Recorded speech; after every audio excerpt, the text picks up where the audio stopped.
Namaste and welcome to the Vedanta Society of Greater Houston and our Gospel of Sri Ramakrishna class. Om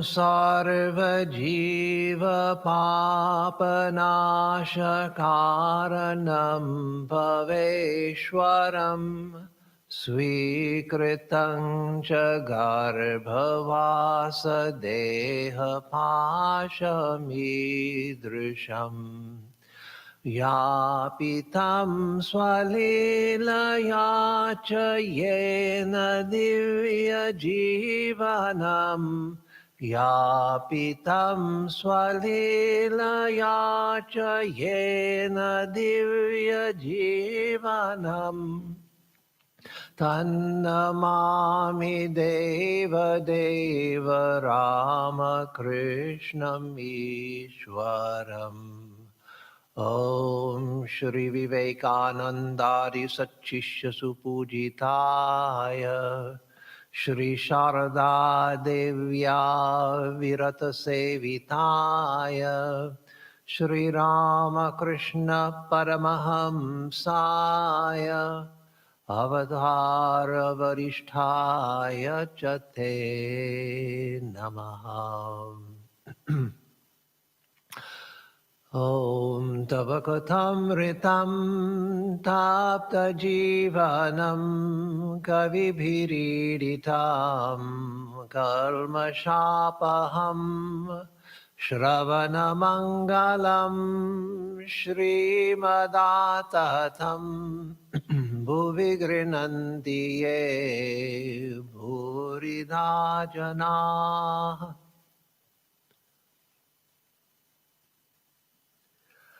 So this morning we will continue with our study of the Gospel of Sri Ramakrishna, where we left off last week. And so we are on June 17th, 1883, which was a Sunday, and we're a little more than halfway down on page 250.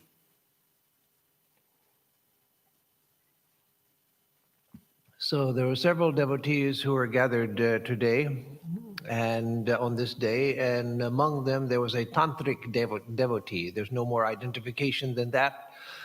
So it must have been someone who came this one time or on rare occasions. It was not one of the circle of devotees, but an interested sadhaka, spiritual aspirant, who happened to be at Dakshineshwar.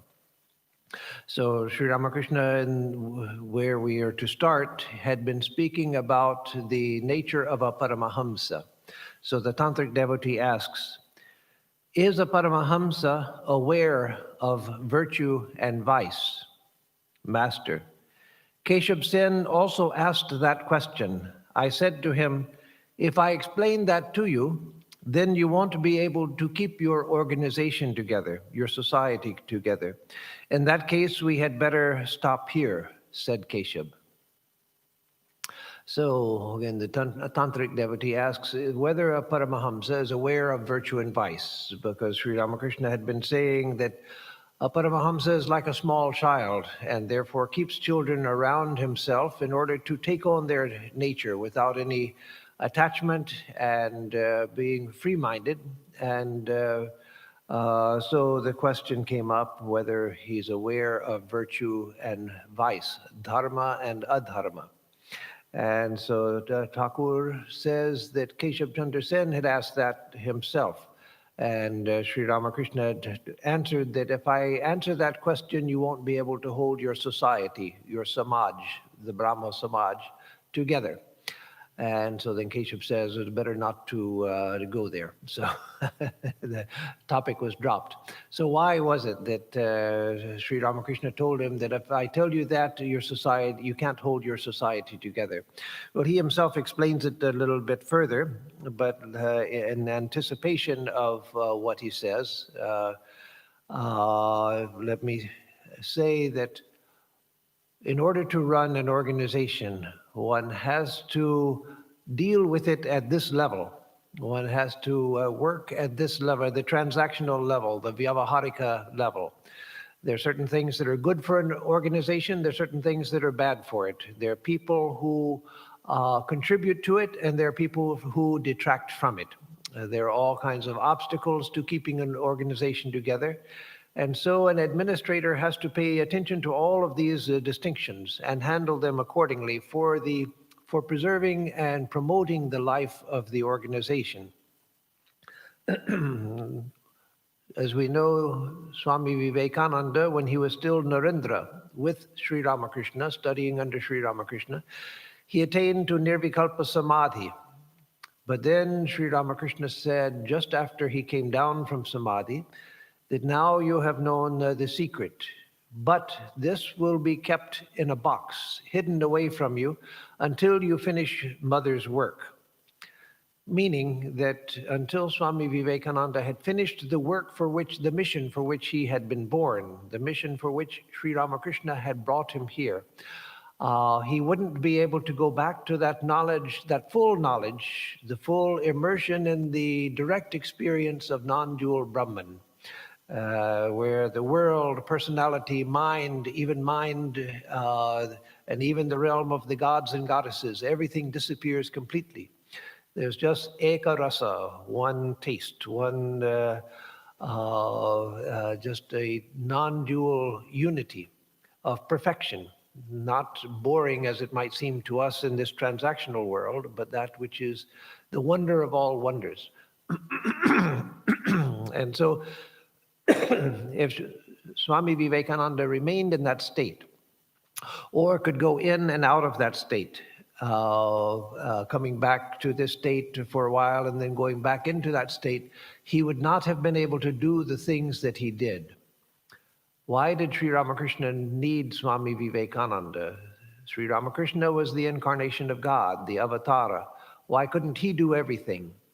Because he remained in that state. He was so aware of God that he couldn't possibly have established an organization. He wasn't even aware many times of whether he had his clothes on or not. His clothes would fall off and he would be unaware of it. He couldn't think of the next day. He couldn't store up the mukshuddhi, the fried seeds and things that in India people use to purify the mouth, to cleanse the mouth. He couldn't store up those. He just had to take what was there for the day.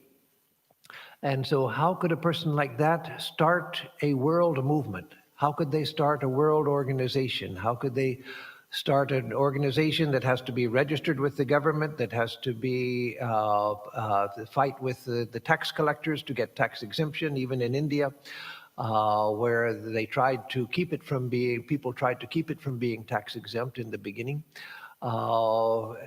Swami Vivekananda had to come to the West at Sri Ramakrishna's bidding, at his will, and had to face down the missionaries, had to face so many problems when he came to the West.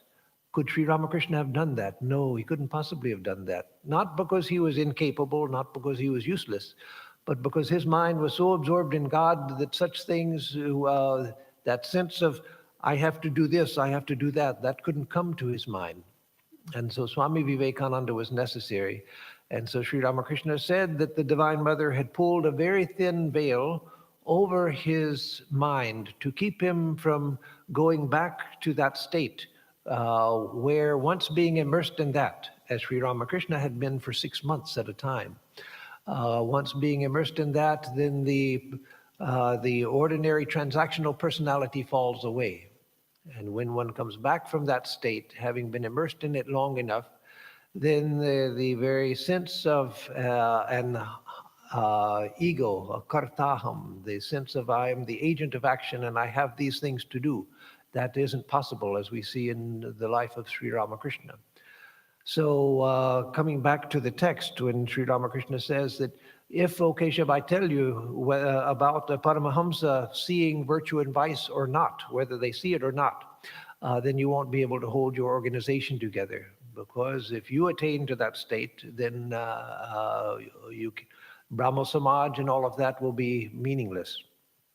So then Sri Ramakrishna continues, do you know the significance of virtue and vice? A Paramahamsa sees that it is God who gives us evil tendencies as well as good tendencies. Haven't you noticed that there are both sweet and bitter fruits? Some trees give sweet fruit, and some bitter or sour. God has made the mango tree, which yields sweet fruit, but also the hog plum, which yields sour fruit. So this is very profound. God has everything has come out of God. God has created everything, the good and the bad, the bitter and the sweet. So the Paramahamsa sees that everything is divine, everything has come from God. For us, that's contradictory because we want the good things and we want to avoid the bad things in life. And so the question always arises, well, why did God do this? Why did God do that? Why did God allow this? Why did God allow that? Why me? Why am I suffering? I'm devoted to God. Why does God do it to me? But from a higher standpoint, one sees that everything is a manifestation of God's power. If you have good, you have bad. And the two are two manifestations of the same thing. As I often say, when you have a battery with a positive and a negative pole, you can't just have the positive pole. You can't go to the store and say, I want to buy a battery, but I don't like negativity, and I don't want any negativity in my life, so I only want the positive pole of the battery. Well, you can't do that. It's like taking a magnet. If you take a magnet with a positive and negative pole and you cut it in half, then you have two magnets with positive and negative poles. And it's the same thing. Good and evil are manifestations of the same thing, just as heat and cold are manifestations of the same thing. Left and right are manifestations of the same thing. Up and down. In the larger context, up and down have no meaning. In a larger context, left and right have no meaning. In a larger context, front and back have no meaning. And so also in a larger context, heat and cold, good and bad, all of these things lose their meaning because they're all manifestations of one reality. Manifestation means diversity. If the one reality is one, unitary, or better even, non-dual, then manifestation, how does the non-dual reality, the unitary reality manifest? It can only manifest in diversity. And so the manifestation means diversity. And once you have diversity, it means that you have all kinds of differentiation. But that differentiation is still based on the unity. And for that reason, good and bad are manifestations of the same thing. They are the same reality. So here Sri Ramakrishna says that hasn't God made the bitter and sour fruits as well as sweet fruits? Again, that's the nature of reality. And the Tantric says, yes, sir, that is true. On the hilltop, one sees extensive rose gardens reaching as far as the eye can see. Now, I don't know what relevance that had to what Sri Ramakrishna said. It doesn't seem to have any relevance. I can think of one thing that he might have been intending, and that is that the rose is beautiful, but the rose bush is full of thorns. And so you get the beautiful and the painful together. And so maybe he meant that when you look at an extensive field of garden of roses from the hilltop, you see all the roses, you don't see the thorns, but the thorns are there. I don't, that may be giving him too much credit. My sense is, from the way he says it, that he was just saying something that didn't have a real application to what Sri Ramakrishna was talking about. So then the master goes on, unperturbed. The Paramahamsa realizes that all of these, good and bad, virtue and vice, real and unreal, are only the glories of God's Maya, that is, that power of diversification, that creative power. But these are very deep thoughts. One realizing this cannot keep an organization together or anything like that. So again, coming back to that theme, it's impossible to keep an organization together if one is immersed in that unity. How could it be possible? So then the Tantric asks, But the law of karma exists, doesn't it? And yes, that's a relevant question. What about the law of karma? If God has created good and bad, virtue and vice, dharma and adharma, the real and the unreal, then what about the law of karma? That functions, doesn't it? Meaning that if I do something bad, I get bad. If I do something good, I get good. So the question arises from the fact that, well, if God has created everything, then what happens to the distinctions on the basis of which karma functions? So the master says that, the law of karma, that also is true. Good produces good, and bad produces bad. Don't you get the hot taste if you eat chilies? But these are all God's leela, his playing. So yes, Sri Ramakrishna admits that at this level, good produces good, bad produces bad. At this level, because at the highest level, of course, there's no good or bad, and there's no producing. There's just the non-dual, unchanging reality. But at this level, yes, good produces good, bad produces bad. If you eat a hot chili, you get a pungent taste. If you eat a sweet meat, you get a sweet taste. The chili produces the heat, and the sweet meat produces a sweet, pleasant taste. So at this level, yes, all of that works. Tantric. Then what is the way for us? We shall have to reap the result of our past karma, shall we not?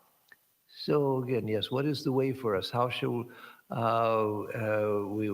if karma works, and if at this level karma does work, then we'll have to reap the results of our work. So all of this talk about virtue and vice being the same thing, that both are manifestations of God's power, both come from God. What good does that do? Because we still have to suffer the results of our karma. The master. That may be so, but it is different with the devotees of God. Listen to a song. And now come 3 different songs that he sings, which I will read. Sri Ramakrishna is saying that yes, at this level karma works, and Sri Ramakrishna never denied karma. But he says that for a devotee, they look at it differently. And that's very important. For a person, especially those who follow the path of the impersonal, then there's a tendency to see things in terms of principle and not person. God doesn't so much come into the picture if one is following a strict path of knowledge. You can combine the two, but one following the strict path of knowledge, one doesn't think about God doing this and God doing that. And so the principles like the law of karma, they are more foremost in one's mind. And in the ordinary moral universe, where we have to make moral decisions and so forth, then karma plays a very important part. It's through the principle of karma that we learn to do good and to avoid the bad, because we get pain from the bad. And so karma is really a mechanism of education of the soul. That's the very purpose of it. It's usually presented and has traditionally been presented as reward and punishment, but that's a very low way of looking at the law of karma. That element is certainly there, but even reward and punishment are for the sake, not just punishment for punishment's sake or reward just for reward's sake. The law is really geared towards the education of the soul. That's the purpose of it, not just reward and punishment. So yes, Sri Ramakrishna says that may be so, but the devotee of God sees things differently. They don't look in terms of the functioning, everything happens because of the functioning of the law of karma. They see the personhood of God behind everything, and everything coming from the divine personhood of God, the loving personhood of God. So what does the personhood of God mean? Well, Brahman, the ultimate reality, is beyond all conception of personhood. It's not a person. It's absolute principle, beyond all sense of personhood. But then what is personhood? Personhood is that same reality, but in relationship, responsive relationship. How do I know that if I see someone, what am I seeing? I'm seeing their body. And how do I know that there's a person within that body? Because they can respond to me. If you see a body lying on the sidewalk and you're not sure if the person is all right or whether they're living or dead, you go and shake them. And if there's no response, then you think the person may be dead. Because personhood means responsiveness, consciousness which can respond to another consciousness. And so God is the infinite consciousness which responds to me. Brahman doesn't respond to anyone because Brahman is everything. There's no possibility of response because there's no diversity. But God is that same reality turned towards the relative universe and responding to the living beings within the universe, the consciousnesses, the infinite number of consciousnesses within the universe. So Sri Ramakrishna says that the law of karma may be so, but it is different with the devotees of God. Listen to a song. O mind, you do not know how to farm. Fallow lies the field of your life. If you had only worked it well, how rich a harvest you might reap. Hedge it about with Kali's name, if you would keep your harvest safe. This is the stoutest hedge of all, for death himself cannot come near it. Sooner or later will dawn the day when you must forfeit your precious birth. Gather, O mind, what fruit you may. Sow for your seed the holy name of God that your Guru has given to you, faithfully watering it with love. And if you should find the task too hard, call upon Ram Prasad for help. So Ram Prasad, of course, is the author of this song, this bhajan. So here, O mind, you do not know how to farm. Fallow lies the field of your life. So yes, we are here to farm. That is, we are here to cultivate spirituality. Farming here means to cultivate the tree or the plant of spirituality, or the fruits of spirituality, the fruits of devotion, of knowledge, of realization. But he's saying, oh mind, you don't know how to farm because the field of your life is lying fallow. You haven't done anything to cultivate the fruits of realization. If you had only worked it well, how rich a harvest you might reap. Yes, through spiritual practice, through spiritual reading, through spiritual thought, through worship, through prayer, through japa.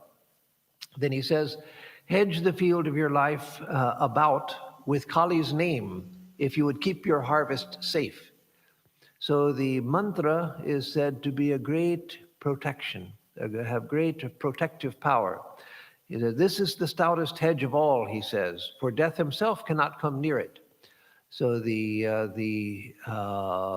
hedge to the stoutest hedge with which we can protect the field of our life, the field in which we are cultivating spirituality, is the name of God, because death himself cannot come near it. So of course you say, well, devotees die also. So death can come near it. Devotees who are devoted to the name of God, they die also. But no, that means that death can't take you away. Yes, even chanting God's name, one day or another you will die. All of us will die. But we're not taken by Yama. We're taken by God. We're taken by the Ishta Devata, who is God himself or God herself. And so hedge the field of your life round with the name of Kali. Sooner or later will dawn the day when you must forfeit your precious field, meaning the day of death comes. Gather, O mind, what fruit you may.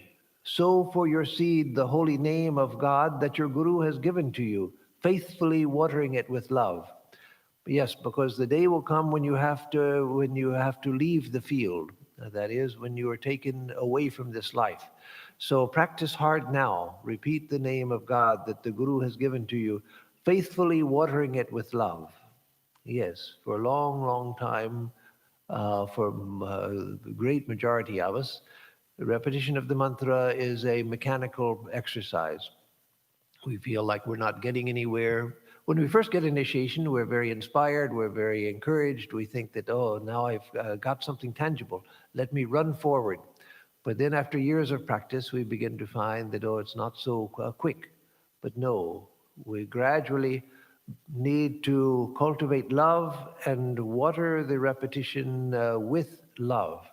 And then slowly it begins to come alive. And if you should find the task too hard, call upon Ram Prasad for help. Again, Ram Prasad, the author of the song. So then Sri Ramakrishna sang again, I have securely blocked the way by which the king of death will come. Henceforward all my doubts and fears are set at naught forever. Shiva himself is standing guard at the 9 doorways of my house, which has 1 pillar for support and 3 ropes to secure it. The Lord has made his dwelling place the 1,000-petaled lotus flower within the head, and comforts me with never-ceasing care. So here again in this song, he says, I have securely blocked the way by which the king of death will come. Henceforward, all my doubts and fears are set at naught forever. So how? Shiva himself is standing guard at the 9 doorways of my house, the 9 apertures within the body, the 9 openings into the body.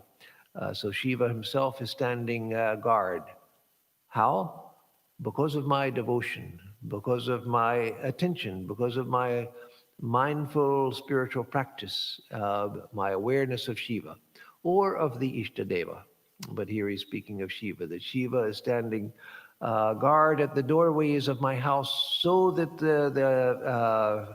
the king of death can't enter in. So the 9 doorways of my house of course means the body, which has 1 pillar for support. That is, here the note is given Brahman, the absolute. That Brahman is the pillar. One could interpret this in various ways. It could be the Ishta within the heart. It could be, again, Shiva. It could be Brahman. It could be the Atman, which has 1 pillar for support. But that pillar, of course, in whatever way you think of it, is the divine. And 3 ropes to secure it. So the 3 ropes to secure it are the 3 gunas, sattva, rajas, and tamas. The Lord has made his dwelling place the 1,000-petaled lotus flower within the head. That is, on the top of the head, the 1,000-petaled lotus in the system of the Kundalini, at the top 7th chakra, which is often not even called a chakra because it transcends the chakras. So the chakras, it said that there are 6 chakras, and then the 7th is the Sahasrara, the 1,000-petaled lotus, and there sits Shiva. So within the Lord has made his dwelling place, the 1,000-petaled lotus flower within the head, and comforts me with never-ceasing care. So yes, those devotees who have come close to God, who through their spiritual practice and through the grace of God as well, have begun to feel the presence of God and begun to feel close to God, they feel that God is constantly caring for them, that God is caring for them with all the tenderness of the most affectionate and loving mother. That is a common experience of those who begin to feel the presence of God. I remember Father Thomas Keating as one example, a Trappist monk that I knew and worked with for a number of years, a very fine man and famous in the world of Christian spirituality, Roman Catholic spirituality, that is. He used to tell of his first spiritual experience when he was going through a very difficult time at his monastery. He was the abbot of the monastery, but he had lost the support of the monks because he was trying to introduce them to other religious traditions, to expand their viewpoint and to see the harmony between different religious viewpoints. And the monks weren't ready for it. They didn't like it. So he lost their support. And so at that time, one night, he was outside thinking about the problems of how to continue to lead the monastery when I don't have the support. And actually, he lost the support of the monastery. He asked for a vote of confidence and lost it, and so he resigned. But at that time, when he was deeply troubled by this problem, he was outside on a snowy evening in Massachusetts, where his monastery at that time was.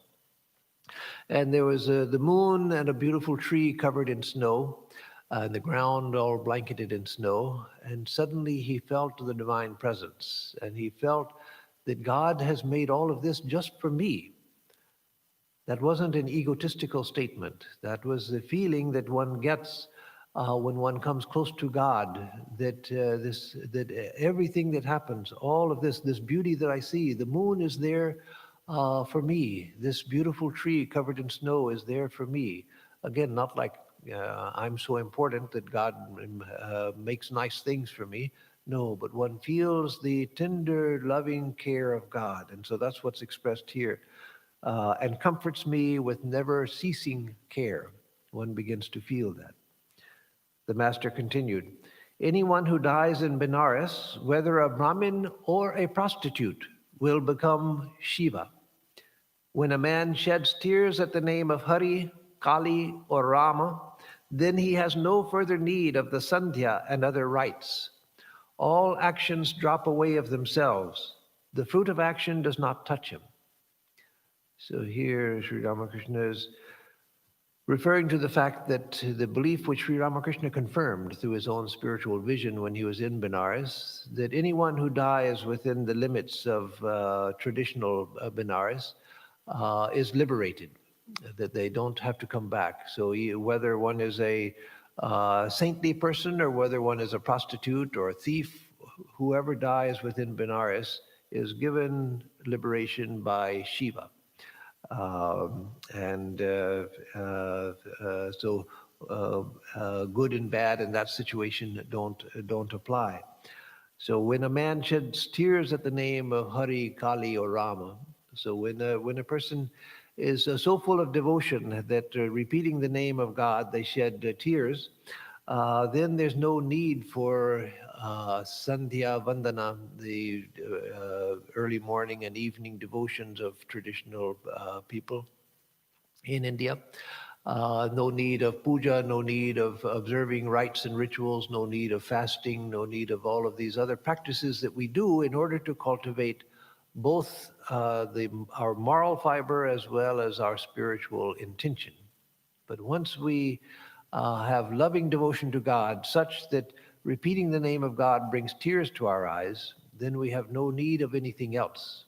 Then all of that is finished.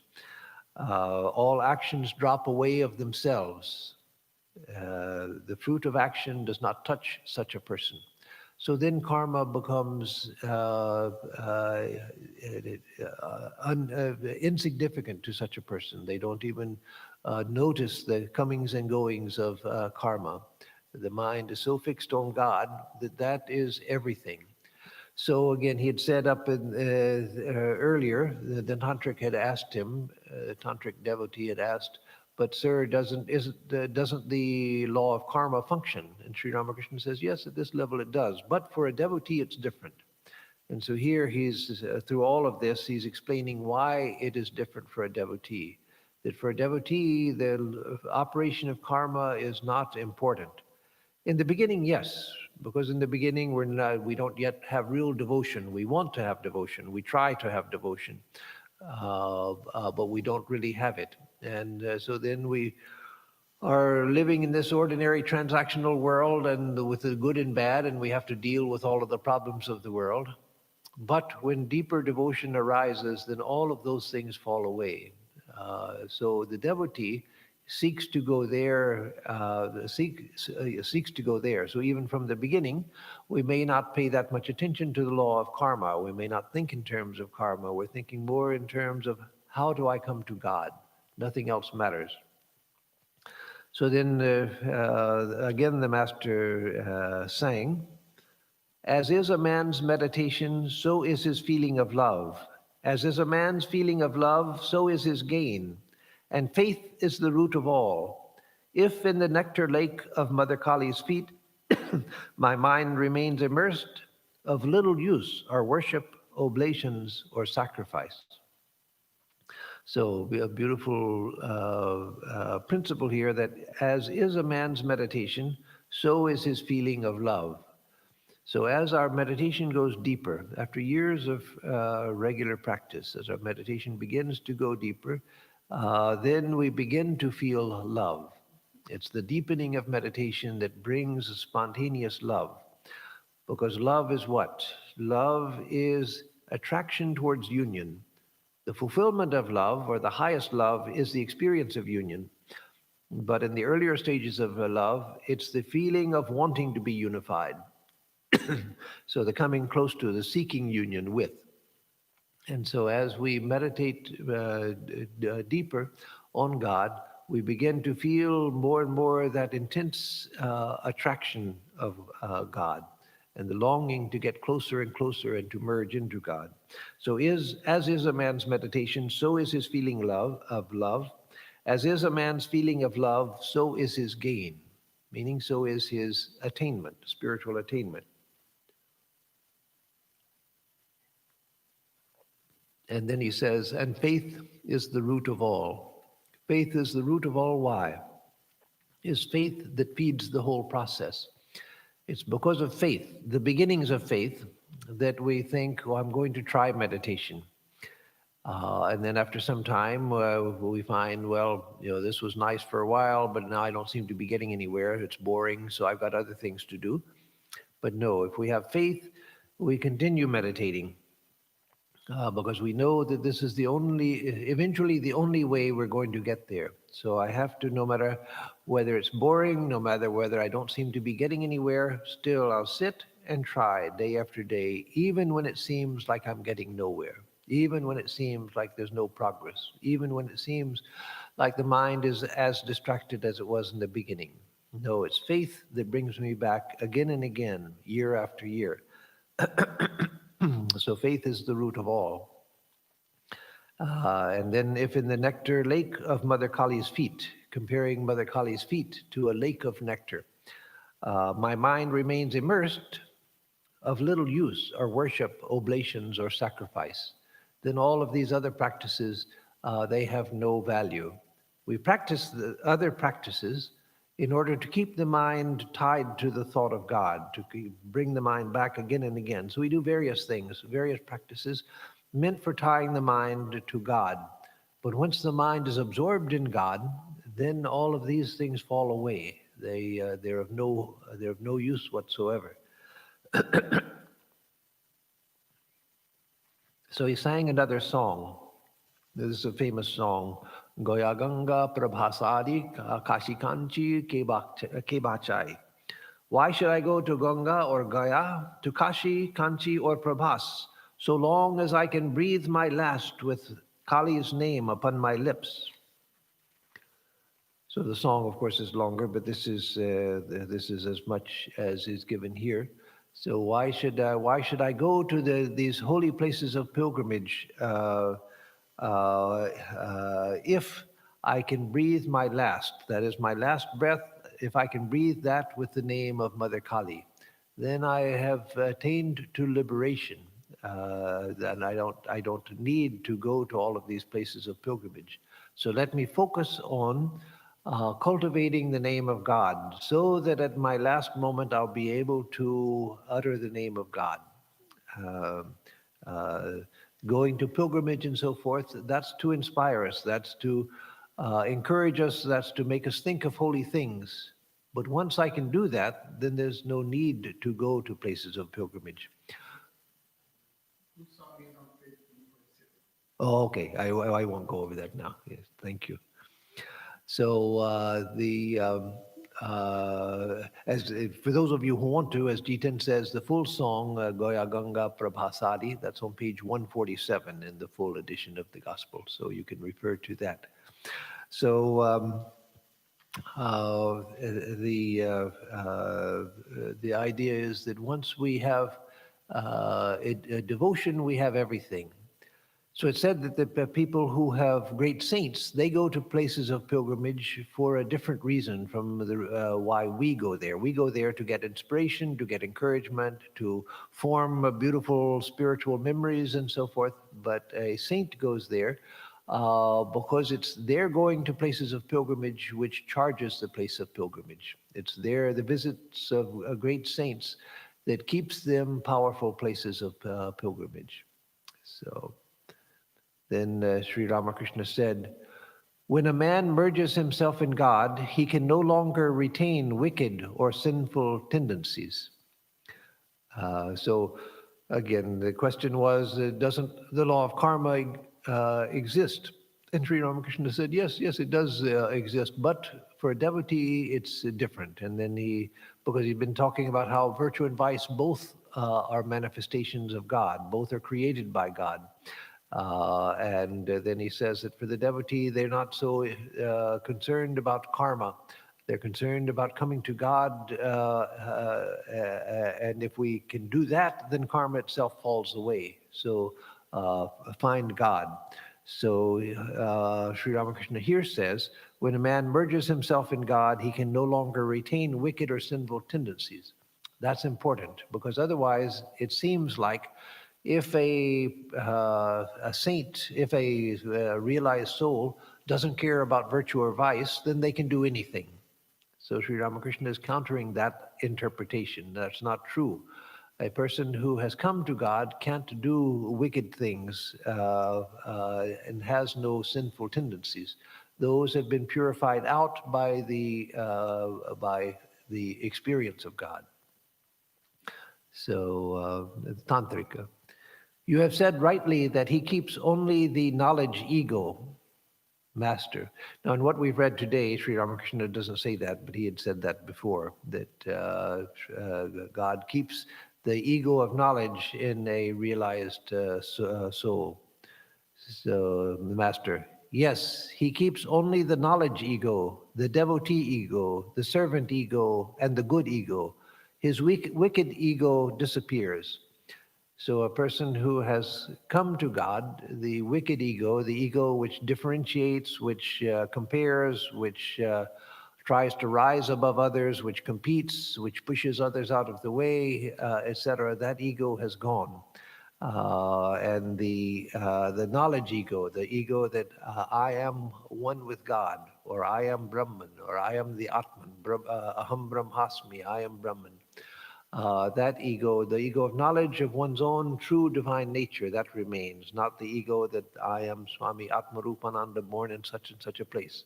Yes, that memory remains for people. That's why Sri Ramakrishna could talk about his birthplace in Kamarpukur and his parents.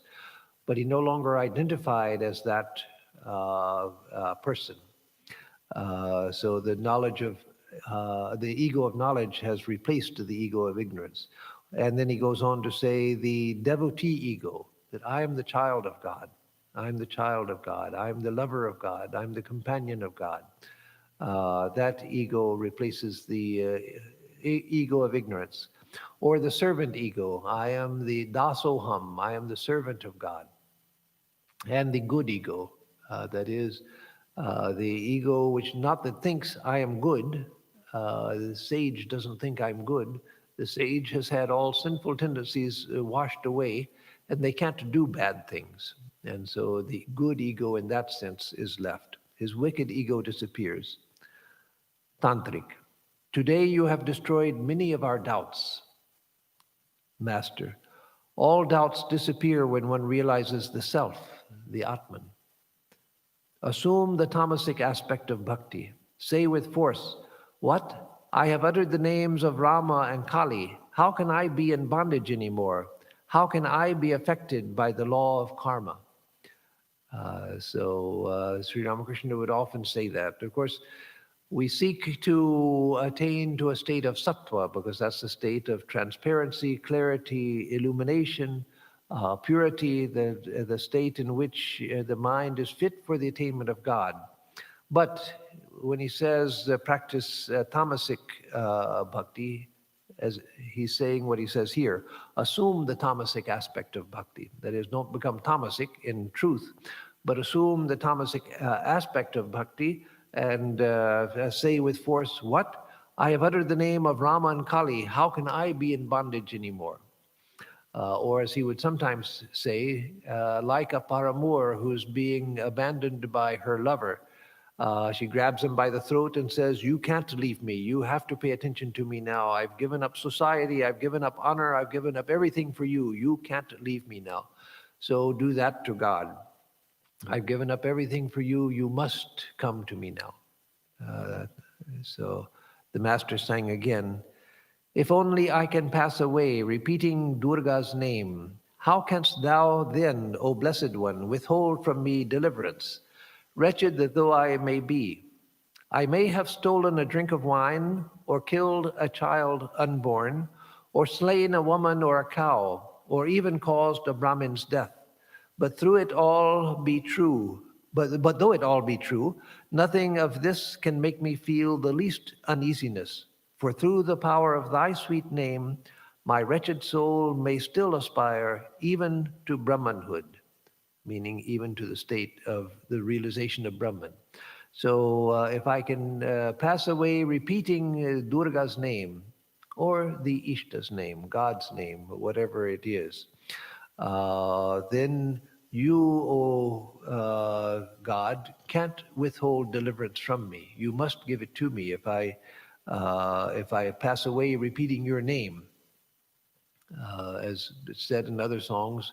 Otherwise, people will think that you, O Lord, are a cheat, because I gave up everything, I concentrated on you, and then I died repeating your name. And if I don't go to you, if you don't come for me, then everyone will take you for a cheat.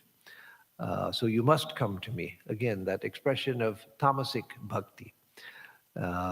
So then he lists the Mahapapas, the four Mahapapas mentioned in the Vedas or the Upanishads, which in traditional times were considered the worst of the sins.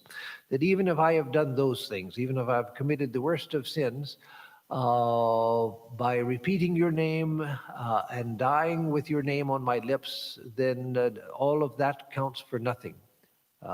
Through the power of thy sweet name, my wretched soul may still aspire even to the realization of Brahman. So the master continued, faith, faith, faith. Once a guru said to his pupil, Rama alone has become everything. When a dog began to eat the pupil's bread, he said to it, O Rama, wait a little, I shall butter your bread. Such was the faith of such was his faith in the words of his guru.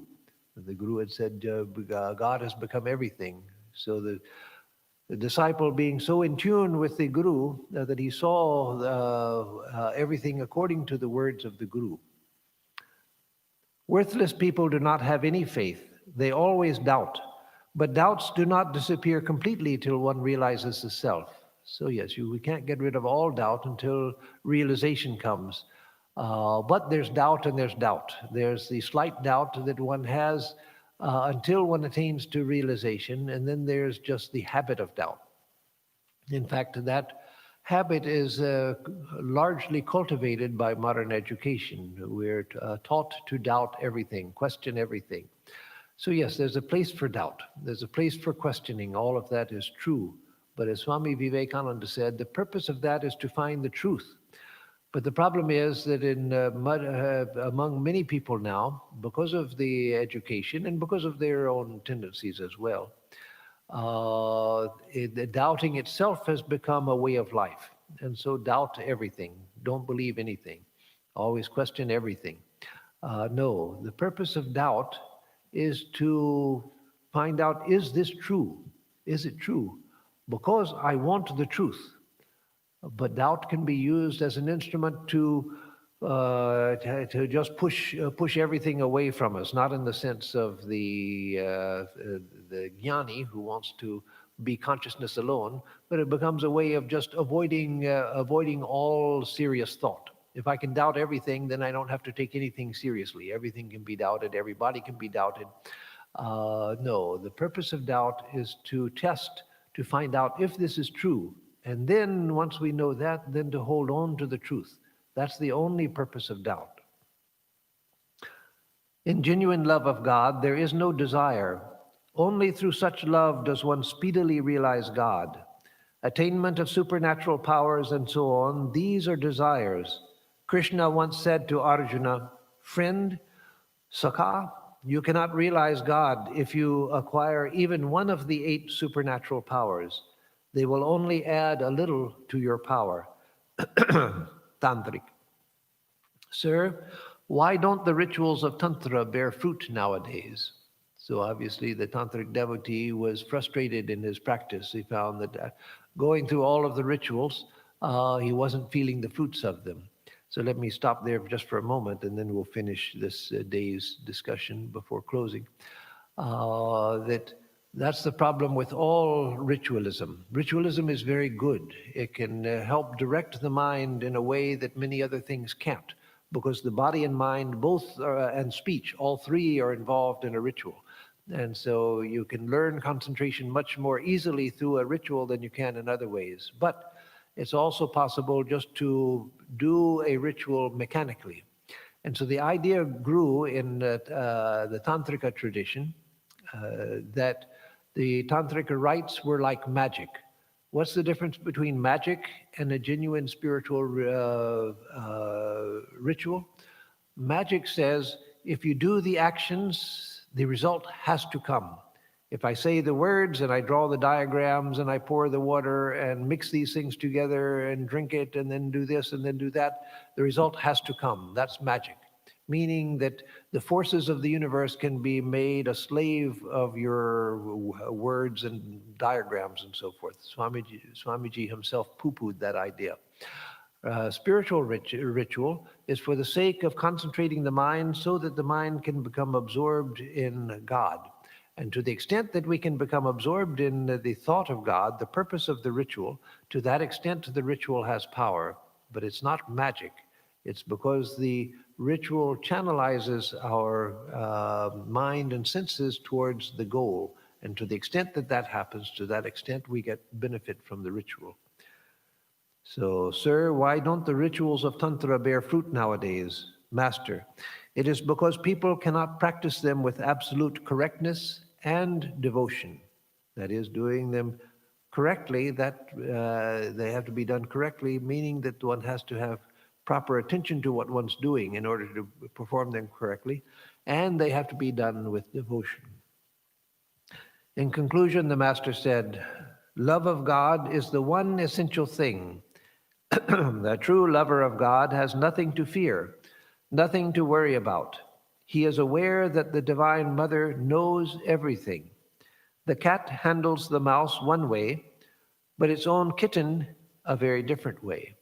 So that's an interesting analogy, that the mother cat handles a mouse one way and its own kitten in another way. Yes, the mother cat handles both of them, and the mother cat uses its mouth on both. But how different is the mother cat's mouth with the mouse from what it is with its own kitten? And so the idea is that yes, God is the infinite reality behind this universe and out of which all of this dynamism is coming, the source of all of this dynamism. But when and the source of the law of karma. The law of karma functions in the dynamic economy of God's being. And so the terrible force of karma, where we do something and we can't escape from the fruits of our action. Our action eventually, the bad action eventually catches up with us. And depending on the severity of our bad action, it can wreak havoc on us. But for one who has devotion towards God, then all of that, that aspect of this universe begins to disappear. And then one sees the loving face of God. Then one becomes not a mouse in the hands of the mouse trap of the law of karma, but one becomes a kitten lovingly carried and caressed by God, the mother cat. So I'll stop here for today. And next time we will take up the festival at Panihati on Monday, June 18th, the very next day. So this was June 17th, Sunday, 1883. And we will start tomorrow, Monday, June 18th, 1883. So let me give announcements, and if there are any questions, I will take questions. So for announcements, on Sunday, I will speak in the series of basic concepts. I'll speak on the Atman, the self. What is the self? So again, this is part of that series that I started many months ago of dealing with basic concepts of Vedanta. I've already dealt with the concept of the jiva, but the jiva is the Atman plus the body and mind and personality and all of these things. And the Jiva Atman is the conscious core of all of that, but the Atman is the reality behind all of that. And so on Sunday, I'll deal with that. And on Tuesday, we'll continue with the Bhagavad Gita class. And next Thursday, we will continue this class at their usual times and over YouTube.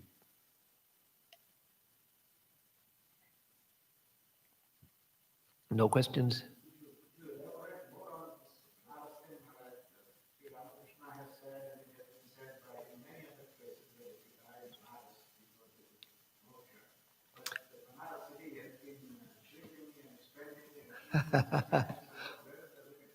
Yes, yes. So the question from Surenji, who takes care of our video, along with Jiten, who's also here. The question is, can I elaborate on that idea of Benares, where Sri Ramakrishna says, and traditionally it's believed, didn't originate with Sri Ramakrishna, it was long before his time, that one dying within Benares is liberated, no matter what your karma, no matter who you are, good or bad, that everyone is liberated who dies within the limits of Benares. As Sri Ramakrishna went to Benares and he saw in a vision that this was true. He saw that all of the bodies at Manikarnika Ghat, where there are two main ghats in Benares where the dead are cremated, and he saw that as bodies were being brought to Manikarnika Ghat and laid out for burning, he saw Shiva coming and whispering the Taraka mantra, the liberating mantra, into the ear of the corpse. And then they saw Mother Annapurna, that is the Divine Mother, attending to the dead person. So he saw that the people were liberated through receiving the mantra by Shiva. So one part of Surin's question is, Benares has been expanding and contracting over the millennia, not just centuries. It's certainly one of the oldest cities in the world, and perhaps the oldest, at least of continuously inhabited cities, as a city. In the West, you'll often hear that Jericho, or I think it's Jericho, or some other city in the area of Palestine, is perhaps the oldest city in the world, but that's because in the West there's a Western bias. And so because Christianity came from that area, and the Middle East, it was Middle Eastern civilization which gradually influenced Greece and then Rome and then the birth of Europe.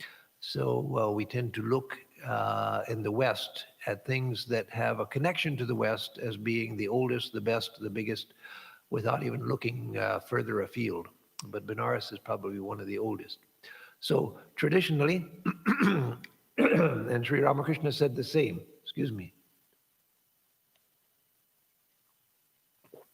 there are the sacred traditional limits of the city of Benares. So it said that, and those haven't changed, that one dies within those traditional limits, and between the two rivers, which are really just two small streams entering into the Ganges, that one who dies within those traditional limits of Benares, that they are liberated. But then, of course, the question comes: how could you be liberated just by dying somewhere? Once an American devotee, many years ago, this was 50 years ago, 49 or 50 years ago, when I was living at the Ganges monastery and just a new brahmachari, one of our American devotees challenged that idea and said, that's ridiculous. That's cheating. Then if that's true, then we should hijack a jet and just make it crash into Benares and kill everybody because we'll all be liberated. Oh no. The problem with that is, first of all, you try to do it, and chances are you won't get within the city limits. You'll crash just outside, and you'll all go to hell. And the idea is not that it's a way of cheating. that let me do all kinds of sinful things all my life, because at the end I'm going to go to Benares and die there. So I can get away with murder just by going to Benares to die. No, it doesn't work that way. Many people have gone to Benares to die and were unable to die there. For one reason or another. In fact, it's said if you go to Benares with the idea of dying, first of all, your idea of going to Benares with the idea of dying there because you want to get liberation, how many wicked people have that desire? Wicked people don't want to die in the first place. They're wicked because they're extremely attached to everything, and they certainly don't want liberation, where they're going to merge into infinite light. And so people who are wicked by nature are not going to seek to go to Benares. Wicked people live there, yes, because of just as wicked people live in Houston or in Austin or yesterday I went to a town called Lovelady. I never heard of Lovelady, Texas, but there are wicked people in Lovelady as well. And so there are wicked people everywhere. There are all kinds of people in Benares. When they die, they also are liberated if they die within Benares. But it's not that that becomes an easy way to get liberation. You do all kinds of horrible things all your life, and then you run to Benares to die there. Think of and just think of it psychologically. That doesn't happen. But a person who seeks liberation, whether they've led a good life or not, if they've come to the point where they want to die in Benares so that they attain to liberation, then yes, if they succeed in going, they can do it. In fact, it's believed that the tradition is that if you go to Benares to die, you first go to the temple of Kala Bhairav. It's a temple where the image is a dog. The deity in the temple is a dog. Of course, a statue of a dog. And there people go first. Kala Bhairav is the associate of Shiva.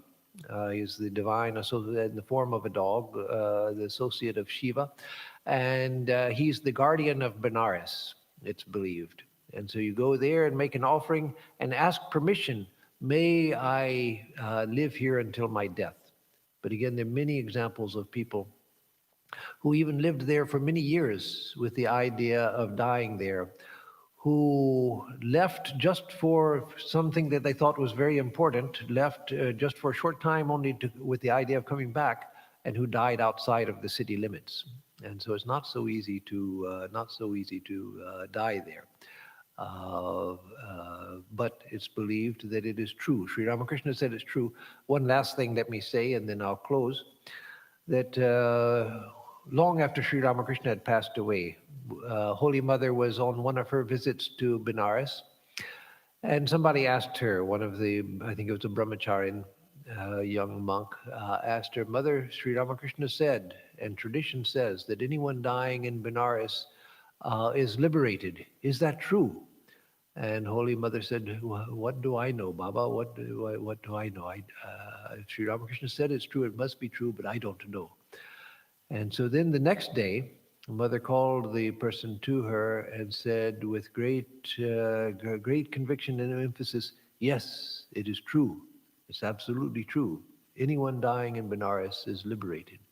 So she obviously, because of the way she said it, on the previous day and the next day, the two statements, she obviously had an experience in which that was confirmed. She had seen the truth as Sri Ramakrishna had seen the truth. That yes, indeed, anyone dying in Benares is liberated. And she herself sent some of her disciples to Benares to die. She told them, you go to Benares and stay there. A interesting story on that, and then I'll close. That one of these Swamis, Swami disciples of Holy Mother, who had been told to go to Benares and to live the rest of his life there, she said, you go and stay in Benares. So he did. Mother passed away in 1920, so she told him before 1920, or at the latest in 1920, but probably before that, to go to Benares. He went to Benares, and then in 1963, so that's at least 43 years later that he had lived in Benares, again, expecting to live his life to the end. 1963 was the centenary of Swami Vivekananda's birth. And so the authorities at Belar Mutt asked senior respected swamis, and others were invited too, but especially they pleaded with the senior respected swamis, disciples of Mother and the direct disciples, to come to Belar Mutt for the celebration of Swamiji's centenary. And so this Swami, they requested also that you were a disciple of Holy Mother, you've lived such a wonderful life, you please come and add to the joy of all of us that you will be with us at Belar Mutt after all of these many decades that you have been away from Belar Mutt, remaining only within the sacred limits of Benares. And so he said, no, Mother told me to come here and to stay here until the end of my life. And so the authorities were themselves great swamis, and at that time they were all disciples of direct disciples, mostly Holy Mother and Swami Brahmananda at that time in '63, and Swamiji himself. So they again pleaded with him repeatedly and said, no, you must come. We will arrange for your transportation by train to come here to Benares and to your transportation back. Just come for the ceremony and we'll provide everything. So finally, because these were very great and senior swamis, he was finally prevailed upon to go. So he came for the celebration and died there. So didn't get back to Benares. So with him, of course, there's no fear because he was a disciple of Holy Mother and a great soul anyway. So he was undoubtedly liberated, but it just shows that it's not so easy to die in Benares. So with that, I'll give a closing chant. Om Niranjanam Nityam Anandarupam Bhaktanukampa Dhrita Vigraham Vai Ishavataram Parameshamidyam Tam Ramakrishnam Shirasa Namamaha. Om Shanti Shanti Shanti Harihi Om Tat Sat.